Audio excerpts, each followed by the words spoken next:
Malaysia bersekutu. Ungkapan jangan jaga tepi kain orang tidak sepatutnya dijadikan alasan oleh masyarakat Malaysia, oleh rakyat Malaysia untuk tidak mengambil tahu atau merenggangkan hubungan dengan jiran. Ketua Jabatan Pentadbiran dan Keadilan Sosial, Fakulti Sastra dan Sains Sosial, Universiti Malaya berpendapat bahawa ungkapan itu perlu dilihat dari sudut yang sebaliknya bagi membantu negara dalam mengharmonikan masyarakat dan menyuburkan semangat kejiranan yang semakin merosot. Menurutnya lagi, selagi sifat ingin tahu itu tidak berlebih-lebihan hingga mencari keburukan dan keaiban seseorang, maka tidaklah salah untuk individu mengambil tahu hal orang lain, khususnya jiran. Banyak faktor yang melunturkan semangat kejiranan masyarakat Malaysia. Reka bentuk rumah yang moden mendorong wujudnya sifat individualistik. Faktor ini telah menyukarkan masyarakat untuk mengamalkan tradisi hidup berjiran. Kondominium, pangsapuri dan rumah pangsa telah menyebabkan pengasingan masyarakat dan implikasinya mereka kurang bergaul dengan orang keliling. Isu ini bertambah rumit kerana sesetengah anggota masyarakat, terutamanya masyarakat di bandar besar, menyatakan bahawa mereka mempunyai komitmen kerja yang tinggi dan kesuntukan masa untuk bergaul dengan jiran tetangga. Masa hujung minggu pula diluangkan untuk bersama-sama dengan keluarga. Oleh itu, tidaklah menghairankan kita sekiranya sesetengah anggota masyarakat tidak mengenali jiran mereka. Keadaan ini sebenarnya menyebabkan perkara buruk berlaku seperti kecurian dan jenayah lain di kawasan kediaman. Yang jelas, proses urbanisasi masyarakat yang memerlukan mereka bersaing demi mengecapi taraf hidup yang lebih tinggi telah mempercepat kelunturan semangat kejiranan. Tindakan sesetengah persatuan penduduk perumahan untuk mengeratkan hubungan sesama jiran perlu diberikan pujian. Walau bagaimanapun usaha ini tidak akan mendatangkan hasil sekiranya penduduk bersikap seperti ernau dalam belukar melepaskan pucuk masing-masing. Di sesetengah kawasan perumahan, ada dua kategori penduduk, iaitu pemilik dan penyewa. Kebiasaannya, pemilik rumah akan memberikan kerjasama terhadap aktiviti persatuan penduduk. Keenganan golongan penyewa, khususnya orang bujang, untuk menyertai aktiviti penduduk setempatlah yang menyebabkan usaha untuk merapatkan hubungan sesama jiran tidak dapat dilaksanakan dengan berkesan. Segelintir anggota masyarakat pula hanya berminat untuk mengetahui perkembangan tetapi enggan melibatkan diri dalam penganjuran aktiviti persatuan. Kini sudah tiba masanya persatuan penduduk kawasan perumahan dan sektor rukun tetangga serta jawatan kuasa masjid atau surau digerakkan secara lebih aktif dan sistematik bagi memastikan semangat kejiranan di negara kita tidak runtuh. Soalan 21. Berdasarkan petikan tersebut, jelaskan maksud frasa proses urbanisasi masyarakat. Seperti ernau dalam belukar melepaskan pucuk masing-masing. A. Maksud frasa proses urbanisasi masyarakat ialah langkah pembandaran penduduk. B. Maksud frasa proses seperti ernau dalam belukar melepaskan pucuk masing-masing ialah hidup mementingkan diri sendiri. Soalan 22. Mengapakah penulis menyatakan bahawa semangat kejiranan semakin pudar dalam masyarakat kita? Jawapannya, penulis menyatakan semangat kejiranan semakin pudar dalam masyarakat kita kerana reka bentuk rumah moden mendorong wujudnya sikap individualistik. Faktor ini telah menyukarkan masyarakat untuk mengamalkan hidup berjiran. Kondominium, pangsapuri dan rumah pangsa telah menyebabkan pengasingan masyarakat dan implikasinya mereka kurang bergaul dengan orang sekeliling. Isu ini bertambah rumit kerana sesetengah anggota masyarakat, terutamanya masyarakat di bandar besar, menyatakan bahawa mereka mempunyai komitmen kerja yang tinggi dan kesuntukan masa untuk bergaul dengan jiran tetangga. Selain itu, keengganan golongan penyewa khususnya orang bujang untuk menyertai aktiviti penduduk setempat yang menyebabkan usaha untuk merapatkan hubungan sesama jiran tidak dapat dilaksanakan dengan berkesan. Soalan 23. Apakah mesej penulisan dalam petikan tersebut? Mesej penulis dalam petikan di atas ialah semangat kejiranan perlu dihidupkan semula dalam kalangan masyarakat di bandar. Kini sudah tiba masanya persatuan penduduk kawasan perumahan dan sektor rukun tetangga serta jawatan kuasa masjid atau surau bergerakkan secara lebih aktif dan sistematik bagi memastikan semangat kejiranan di negara kita tidak luntur.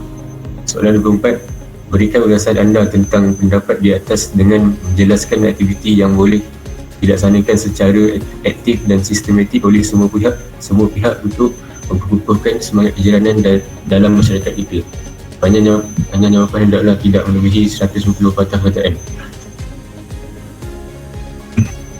Antara aktiviti yang boleh dilaksanakan ialah persatuan penduduk perumahan boleh merancang dan melaksanakan aktiviti gotong royong secara terbuka. Dengan ini, penduduk dapat bertemu dan berkenalan antara satu sama lain.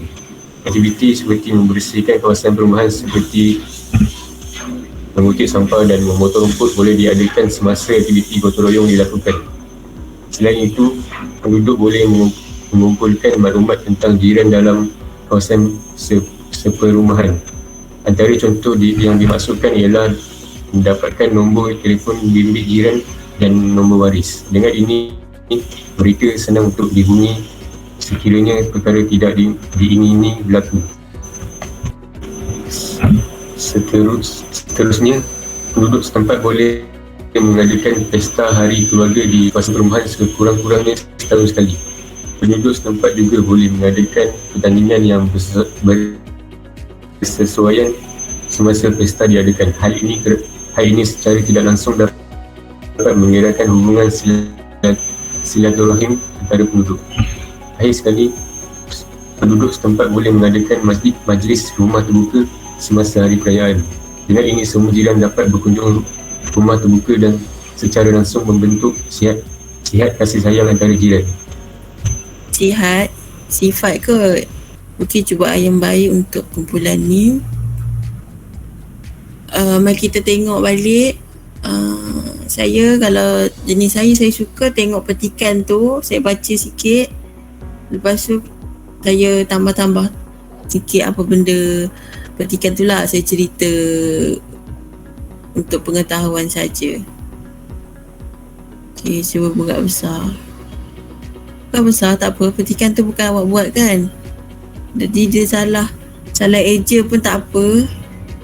Okey, ungkapan jangan jaga tepikan orang tidak sepatutnya dijadikan alasan oleh rakyat Malaysia untuk tidak mengambil tahu atau merenggangkan hubungan dengan jiran. Okey, Ketua Jabatan Pentadbiran dan Keadilan Sosial Fakulti Sastra dan Sains Sosial Universiti Malaya berpendapat bahawa ungkapan itu perlu dilihat dari sudut yang sebaliknya bagi membantu negara dalam mengharmonikan masyarakat dan menyuburkan semangat kejiranan yang semakin merosot. Menurutnya lagi selagi sifat ingin tahu itu tidak boleh berlebihan hingga mencari keburukan dan keaiban seseorang, maka tidaklah salah untuk individu mengambil tahu hal orang lain, khususnya jiran. Baca tu dia cakap apa?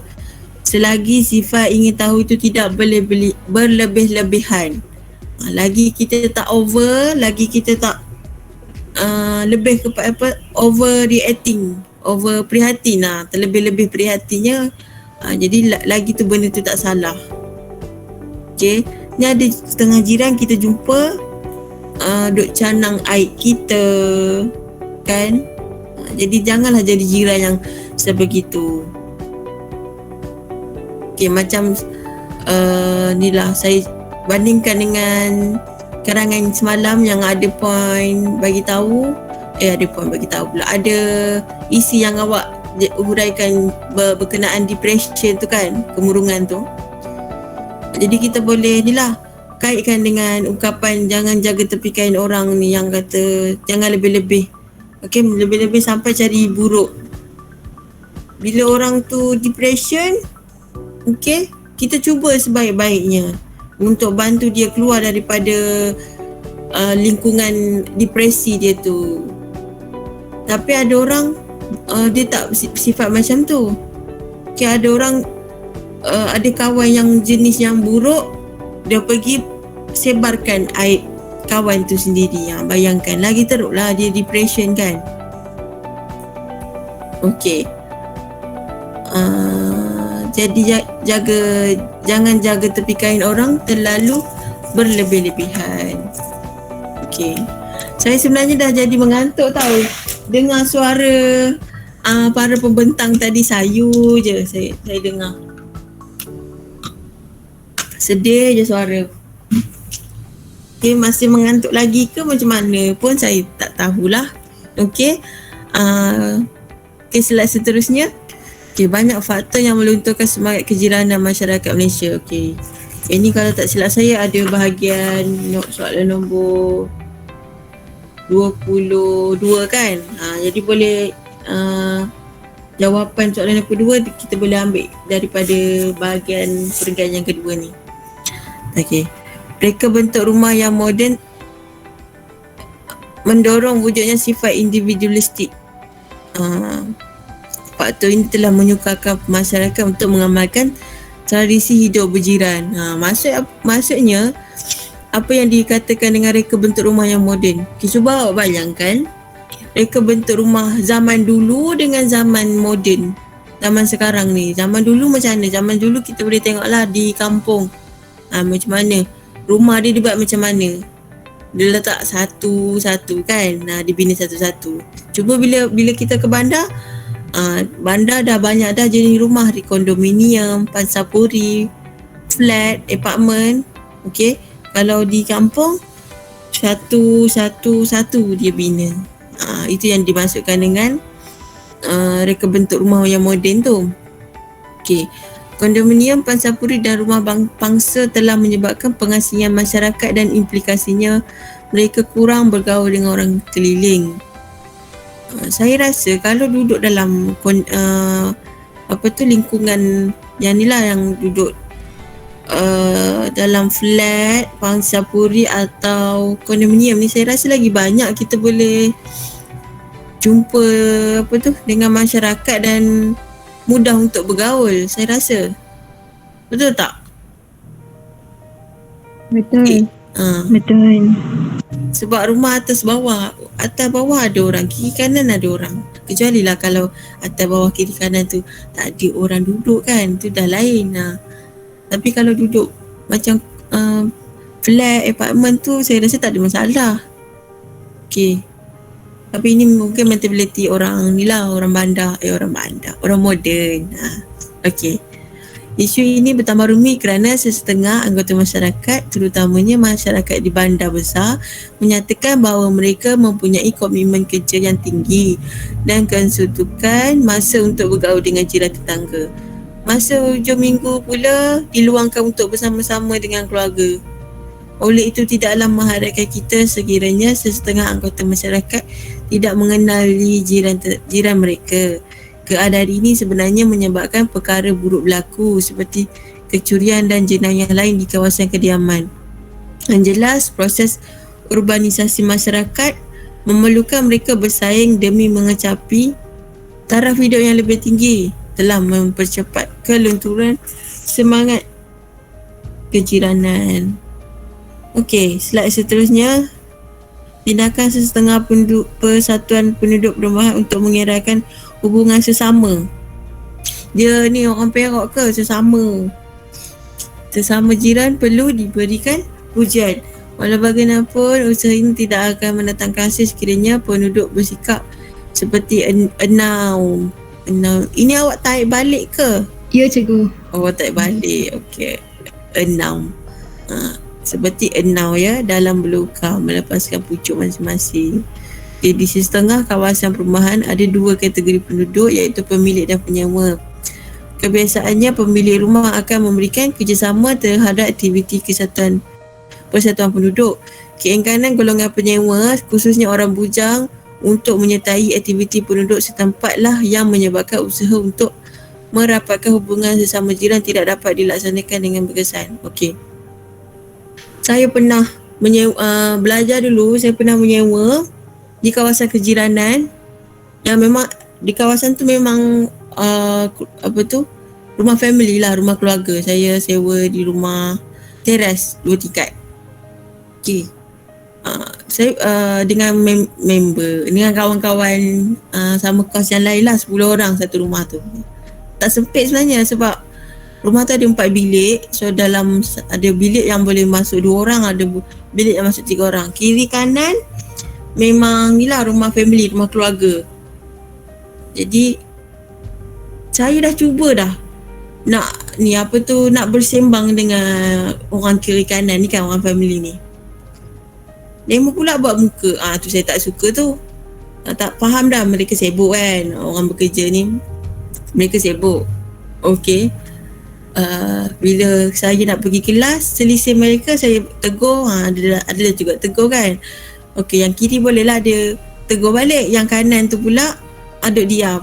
Jiran yang belah kanan tu diam, tak tegur balik saya. Saya macam pelik lah, korang cakap saya ni jenis yang tak bertegur siapa jiran pula kan. Saya tak tahulah kot, sebab rumah tu kan rumah belah kiri kanan tu kan rumah family. Jadi rumah yang belah kanan ni orang muda. Okay, orang muda dalam umur 30-an kot. Kalau belah kiri ni pula family yang anak-anak dia dah besar. Jadi orang tu dah macam 40-an lah. Jadi yang orang muda ni pula mungkin lah, saya tak tahu kan. Member-member saya cakap lah, dia kata dia tak nak tegur kita sebab tak nak laki dia tu kot. Laki dia kena layan kan, laki suami dia kan muda lagi. Jadi kami ni kan perempuan bujang. Jadi dia tak nak Dia takut dia takut lah kami yang gadis ni mencuri suami dia macam tu lah kot. Saya tak tahulah. Tapi kalau dia dah fikir macam tu, saya nak macam mana kan. Dia ialah saya lalu kan, bila ada suami dia, macam mana suami dia tengah main dengan anak, main basikal kat depan, mana nak tahu. Saya pun lalu, duduk jeling je isteri dia kan. Tu kuat cemburu tu. Okey, tu tak apalah, nak macam mana kan kalau jiran macam tu. Jadi ada pendapat yang Maimunah.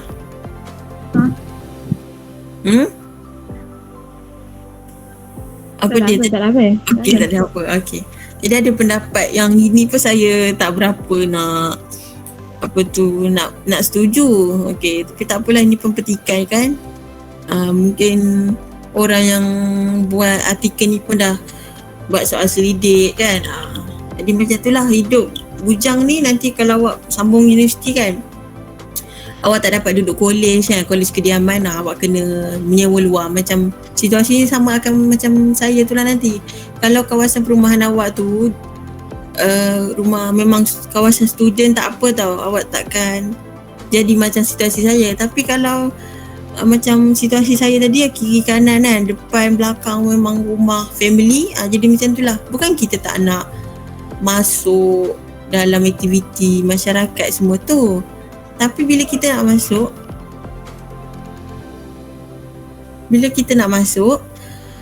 contoh aktiviti tu selalu buat hari Sabtu Ahad. Jadi hari Sabtu Ahad pun kita pun ada kerja juga kan. Sebagai seorang pelajar universiti, kita pun ada kerja kita juga. Okay, kalau orang family ni Sabtu Ahad memang ada yang kerja, ada yang gunakan Sabtu Ahad ni sebagai masa untuk luangkan masa dengan family masing-masing kan. Macam itulah, itu sekadar pengalaman saya lah. Okey, di segelintir anggota masyarakat pula hanya berminat untuk mengetahui perkembangan tetapi enggan melibatkan diri dalam penganjuran aktiviti persatuan. Kini sudah tiba masanya persatuan penduduk kawasan perumahan dan sektor rukun tetangga serta jawatan kuasa masjid atau surau digerakkan secara lebih aktif dan sistematik bagi memastikan semangat kejiranan di negara kita tidak luntur. Okey. Boleh tengok ni soalan dia. Soalan 21. Nombor soalan tu 21 tapi soalan yang pertama lah. Okey, this one slide seterusnya. Okey. Soalan. Berdasarkan petikan tersebut jelaskan maksud frasa. Okey. Soalan ni saya guru yang sebelum ni pernah bentangkan, tak silap saya. Kena bagi tahu maksud. Okay, maksud dia bagi frasa. Frasa tu memang dia kutip ataupun ditarik dalam dari petikan. Okay, sebelum tu dia, kalau kita tengok petikan kan, ada beberapa perkataan ataupun ada frasa yang dia condongkan. Perkataan yang dicondongkan tu selalunya dia akan minta kita bagi maksud. Okay, maksud frasa. Okay, kalau untuk yang ini, untuk tingkatan 6, macam dia berbeza sikit lah dengan aliran perdana dulu. Okay, kalau aliran perdana dulu kita kena sebiji kan. Contoh kalau proses urbanisasi masyarakat, jadi 3 perkataan tu.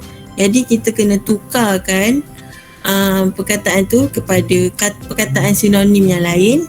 Okey, dan kita kena guna 3 saja. Kalau tak silap saya macam tu untuk aliran perdana. Betul tak? Jadi kita kalau dulu macam tu lah, proses urbanisasi masyarakat, jadi tukar kepada 3 perkataan juga. Okey, dan wajib lah tukar juga dia punya perkataan tu. Tapi maksud dia sama. Tapi untuk tingkatan 6 ni dia berbeza sedikit macam yang aliran perdana dulu. Okay, contoh kalau ni proses urbanisasi masyarakat, dia punya maksud kita tengok perkataan tu dia ada perkataan lain tak sama maksud dengan yang ada tak, wujud tak perkataan yang sama maksud dengan perkataan tu. Kalau tak ada, tak perlu letak. Kalau ada, barulah letak. Maksudnya tak semua perkataan dalam sesuatu frasa tu kita boleh tukarkan. Okey, contoh soalan ni, proses urbanisasi masyarakat maksudnya langkah perbandaran penduduk. Langkah perbandaran. Okey, langkah dengan proses ni sama maksud ke? Ni Google je cikgu. Ya? Ni kita orang Google. Saya Google. Famous abang Google ni.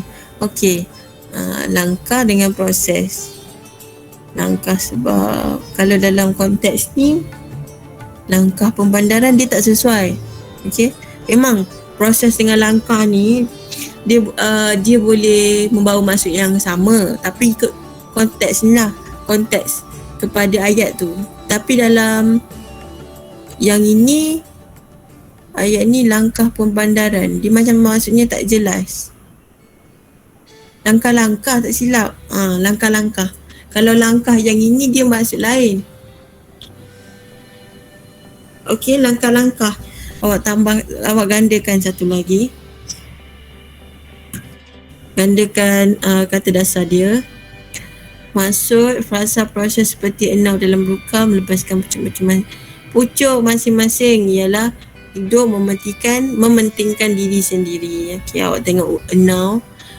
Ini peribahasa. Peribahasa ni selalunya kita translate sendiri. Terus je tulis maksud peribahasa tu apa dia. Jadi tak perlu translate setiap perkataan.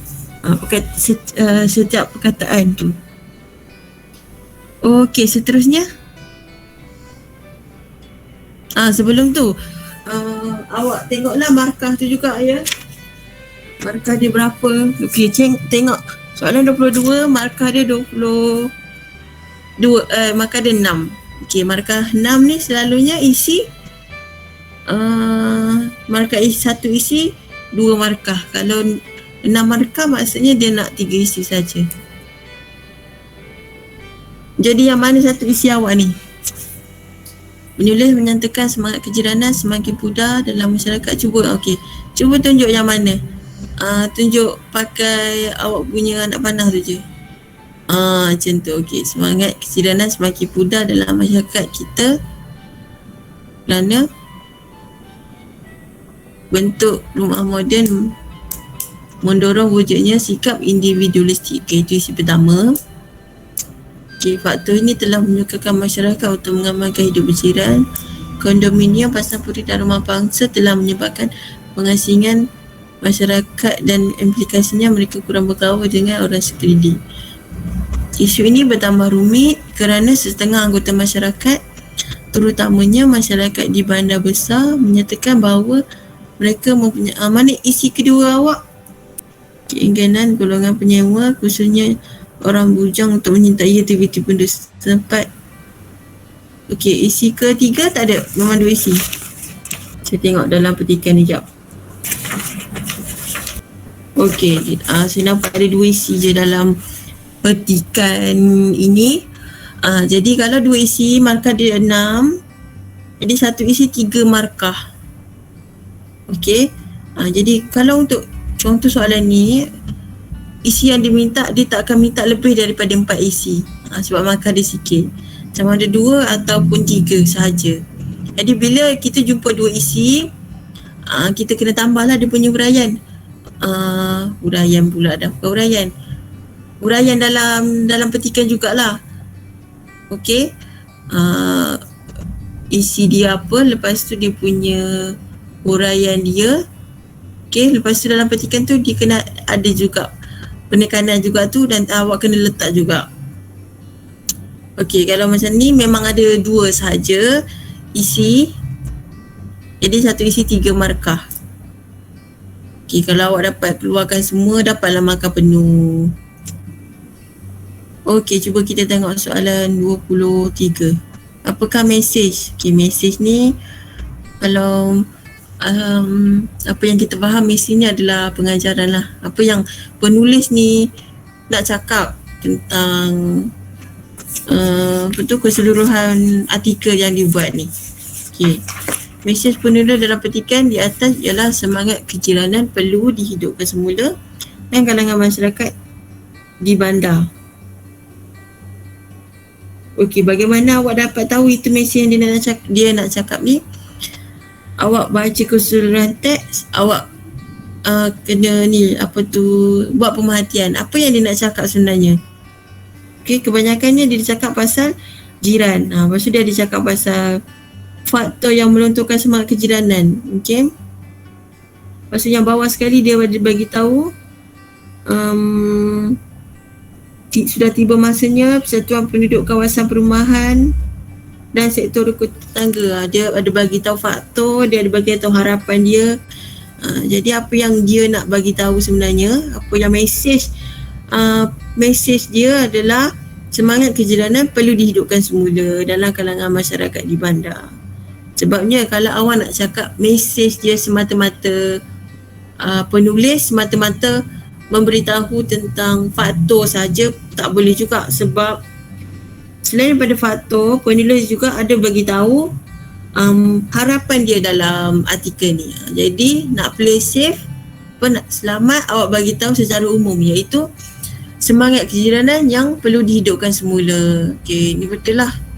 Ni awak ambil dari internet juga ke memikirkan sendiri? Memang fikir. Wah, fikiran yang bagus. Siapa yang fikirkan jawapan ni? Remashni. Oh, Remashni. Oh, ni jawapan saya. Oh, awak yang fikirkan. Okay, bagus. Ni perform lah ni. Okay. Jadi markah tier 2. Kalau markah 2 ni selalunya kalau dia message kan, okay, tengok kata tugas dia apakah. Kalau dia kata apakah, nyatakan, itu dia minta satu benda saja, maksudnya bagi tahu saja mesej, tak perlu nak hurai. Okey, apakah, nyatakan, lagi apa? Itu saja saya rasa. Okey, apakah dengan nyatakan. Kalau dia kata bagaimanakah, awak kena hurai. Dan jika kalau dia tanya huraikan mesej penulis kot. Nah, huraikan mesej penulis dalam petikan tersebut, maknanya awak kena bagi tahu mesej penulis dan juga huraikan satu ni lah, ada huraian dia. Tapi kalau macam ni dia minta apakah sahaja, jadi tak perlu huraian. Okey. Saya lapar pula tiba-tiba. Okey. Masuk soalan seterusnya, soalan terakhir.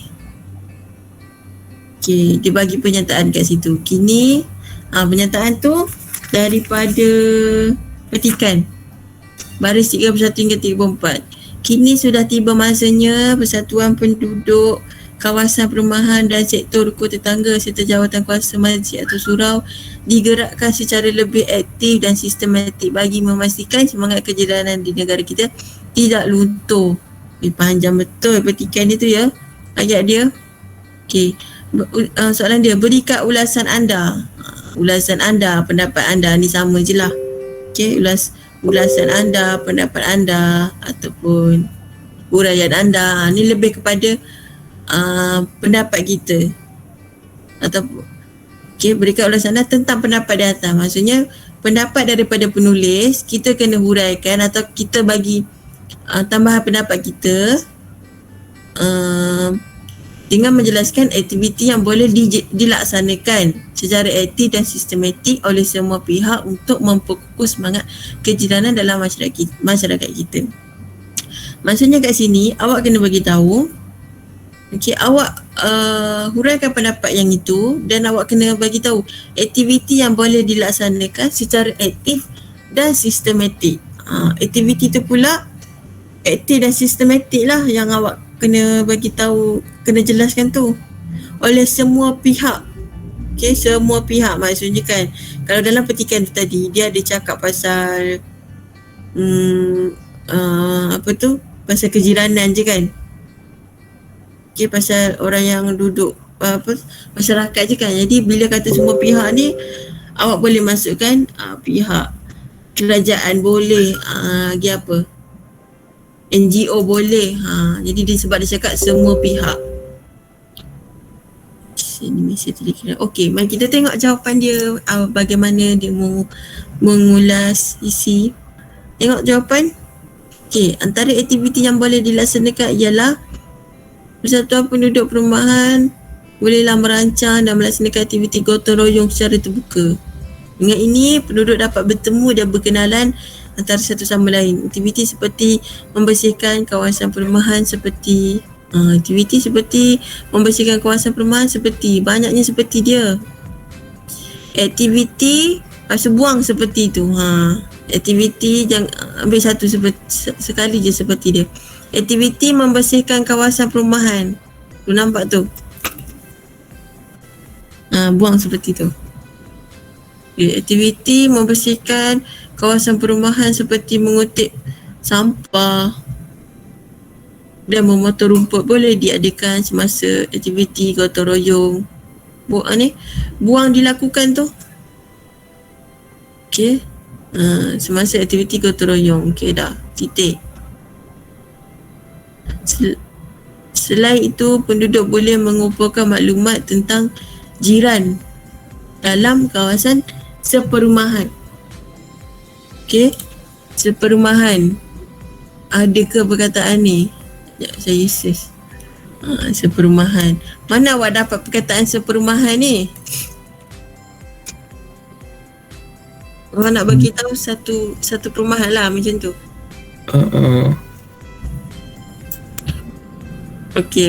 Kalau nak cakap tentang satu perumahan yang sama, maksudnya kawasan perumahan je lah. Tak apa. Sebab awak dah bagi tahu, awak dah cakap kawasan kat situ. Bila awak dah kata kawasan, jadi dah faham dah dia memang satu tempat yang sama. Jadi tak perlu perumahan tu. Antara contoh yang dimasukkan ialah mendapatkan nombor telefon bimbit jiran dan nombor waris. Dengan ini mereka senang untuk dihubungi sekiranya perkara tidak diingini berlaku. Yang pertamanya bagi tahu tadi aktiviti gotong royong secara terbuka. Yang kedua, penduduk boleh mengumpulkan maklumat tentang jiran. Yang ini haruslah aktif dan juga sistematik. Bila kata aktif dan sistematik tu, maknanya awak boleh tunjukkan benda tu sangat berkesan untuk memperkukuhkan semangat kejiranan. Kalau aktiviti gotong royong, saya rasa boleh. Aktiviti yang sangat sistematik lah untuk memperkukuhkan semangat kejiranan. Cuba tengok ni, mengumpulkan maklumat tentang jiran dalam kawasan perumahan. Ni agak-agak boleh memperkukuhkan semangat kejiranan tak? Boleh ke tidak? Boleh kot cikgu, sebab ada nombor Miss boleh add dalam WhatsApp ke apa ke. Boleh chat. Okey. Macam tu. Okey. Boleh. Sebab saya tengok awak punya point ni, awak nak bagi tahu waktu yang proses nak kumpul tu, waktu tu kita dapat menaikkan semangat kejiranan. Rupanya awak nak bagi tahu bila kita dapat nombor telefon, kita boleh ni lah, memperkukuhkan semangat kejiranan secara dalam maya lah, maksudnya kita add media sosial macam tu. Macam tu. I rasa uraian tu kena tukar cikgu. Okey. Boleh lah walaupun nampak sipi-sipi. Boleh lah ni untuk jawapan ni. Okey, seterusnya. Penduduk setempat boleh mengadakan pesta hari keluarga di kawasan perumahan sekurang-kurangnya setahun sekali. Penduduk setempat juga boleh mengadakan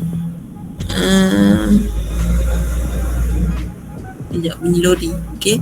Penduduk setempat juga boleh mengadakan pertandingan yang bersesuaian semasa pesta diadakan. Ini lebih kepada, saya tengok lebih kepada gotong royong. Cuba tengok poin gotong royong tadi. Serta penduduk perumahan bolehlah merancang dan melaksanakan aktiviti gotong royong.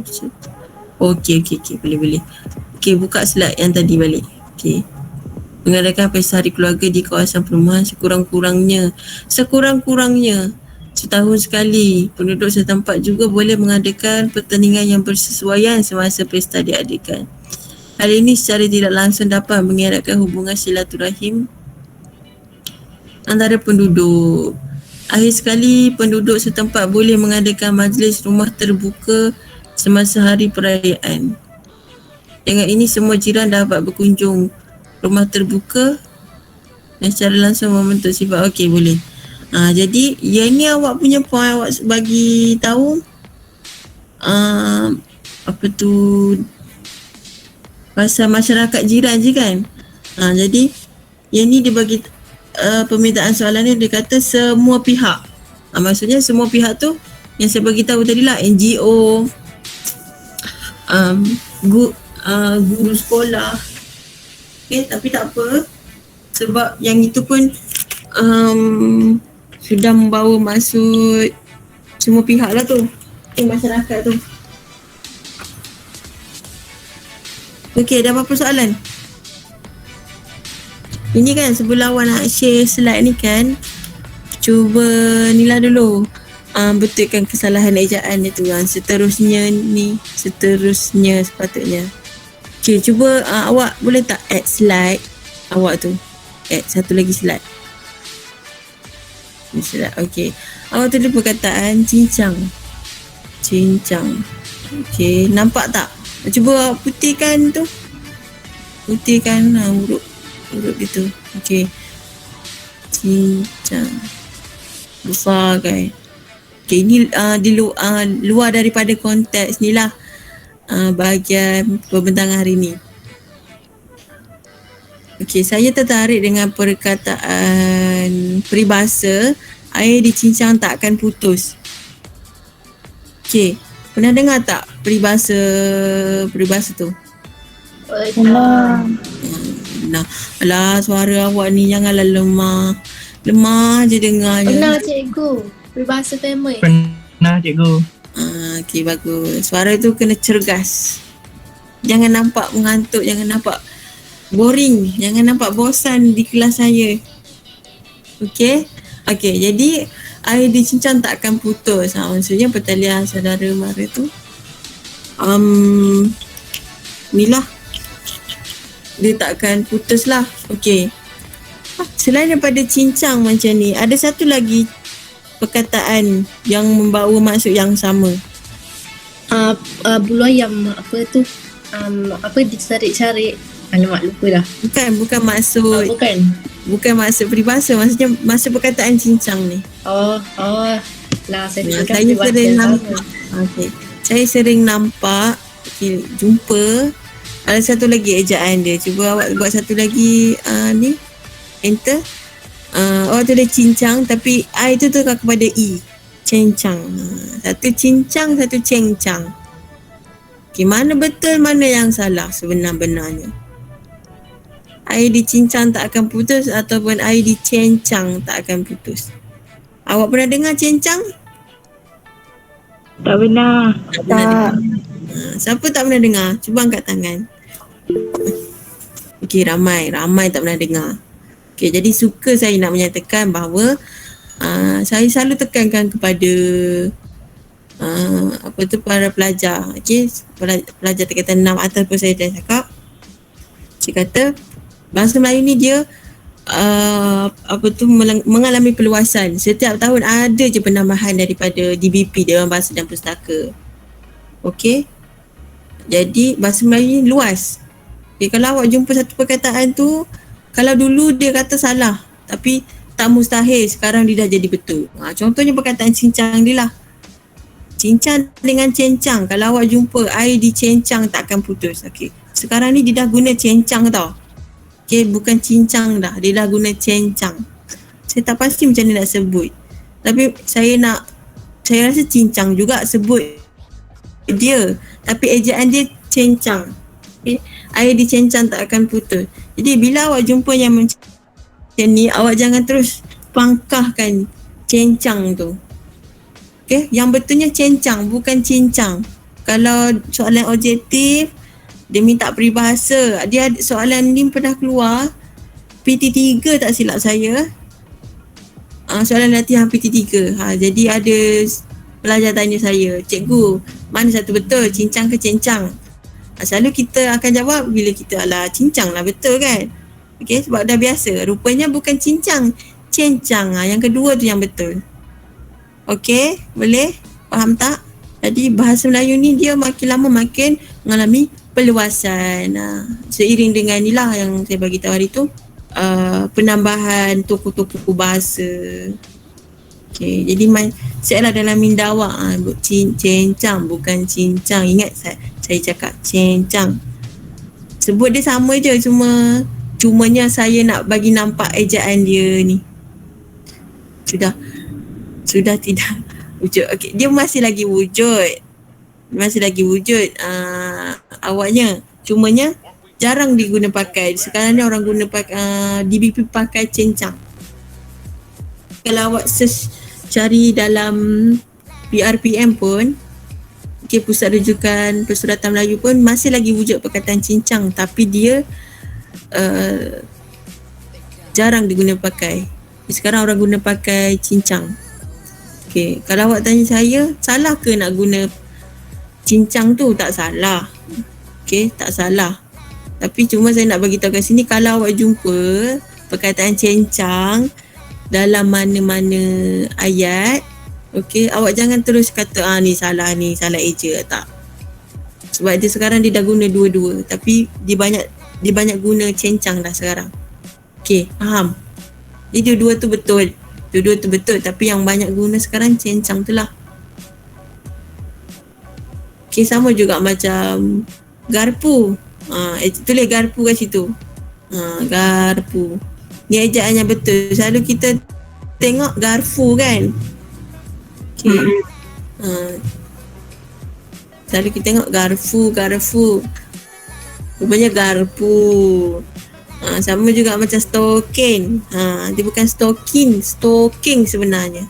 Stoking. Yang betulnya stoking. Ada G. Ni nanti awak pangkahkan garfu tu ya. Okay, yang betulnya stoking, bukan stoking. Okay, sebabnya bahasa Melayu ni dia makin lama, makin hari, makin tahun dia mengalami perluasan. Jadi ada tak perkataan yang awak rasa keliru macam mana ejaan dia?